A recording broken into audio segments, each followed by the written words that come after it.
মামি, খুব ভালো আছো তো? আমি ভালো আছি। হ্যালো মামি। ঘরে উঠে বসো। কি রে, তুই তো অনেক বড় হয়ে গেছিস। তুই আবার ছোট আছিস নাকি? ভালো আছি। হ্যাঁ।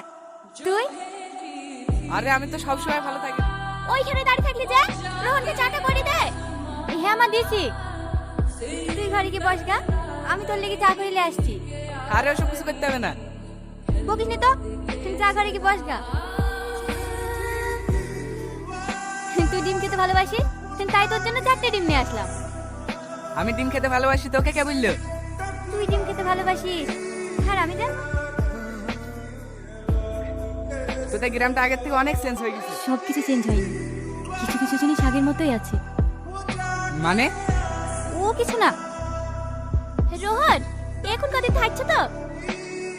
না মামি, বিকালে চলে যাবো। না না, তোমার এখন যাওয়া হবে না, কালকে সাথীকে দেখতে আসবে। আমাকে দেখতে আসবে? হ্যাঁ। কি রে, একা একা বসে কি করছিস? কি রে সাথী, কাঁদছি কেনে? ও কিছু না, এমনি। কি হয়েছে আমাকে বল, কেউ কি কিছু বলেছে তোকে? না ভাবি। তাহলে তুই কাঁদছি কেনে? আমি এমনি করবো না। ছেলেটা তো দেখে শুনতে ভালোই, লন্ডনে থাকে, আবার তোকেও সঙ্গে করে নিয়ে যাবো বুঝছে। এরকম ছেলে আর কোথাও পাবি নাকি? ভাবি, আমি একজনকে ভালোবাসি।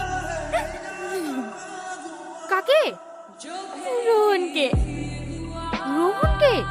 ও জানে? না। কবে থেকে ভালোবাসিস? ছোটবেলা থেকে।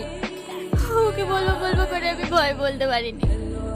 ভাবি, তুমি একটু আব্বাকে বলো না, আমি বিয়ে করবো না।